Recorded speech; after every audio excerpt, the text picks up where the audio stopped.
డిసెంబర్కు group 2 వాయిదా. Deputy సీఎంను కలిసిన అభ్యర్థులు వాయిదా అంశాన్ని పరిశీలించాలని టీజీపీఎస్సీ చైర్మన్కు సూచించిన భట్టి. పరీక్షలు వాయిదా వేస్తున్నట్టు ప్రకటించిన కమిషన్.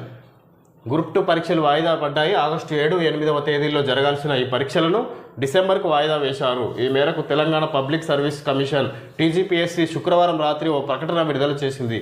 వరుసగా పోటీ పరీక్షలు ఉన్నందున గ్రూప్ 2 పరీక్షలను వాయిదా వేయాలని అభ్యర్థులు కోరుతున్న విషయం తెలిసిందే. ఈ నెల 18న ప్రారంభమైన డిఎస్సి పరీక్షలు ఇది ఆగస్టులో ముగియనున్న. ఇక్కడ డిఎస్సి ఎగ్జామ్స్ జరుగుతున్న నేపథ్యంలో గ్రూప్ 2 ఎగ్జామ్ ప్రిపేర్ అవ్వడానికి సమయం లేనందున దాన్ని డిసెంబర్లో నిర్వహించనున్నట్టుగా ఇక్కడ ప్రభుత్వం కమిషన్కు సూచించింది. కమిషన్ దానికి సంబంధించి ఇక్కడ పరీక్షలు వాయిదా వేస్తున్నట్టు ప్రకటించింది కమిషన్ అన్నట్టుగా తెలుసుకోవచ్చు. టీజీపీఎస్సీ కమిషన్ ఇక్కడ విద్యార్థులు చేస్తున్న నిరసనలకు ఉద్దేశించి ప్రభుత్వం సానుకూలంగా స్పందించినట్టుగా తెలుసుకోవచ్చు. ఇక్కడ గ్రూప్ 2 వాయిదా డిసెంబర్లో నిర్వహించినట్టుగా తెలుసుకోవచ్చు.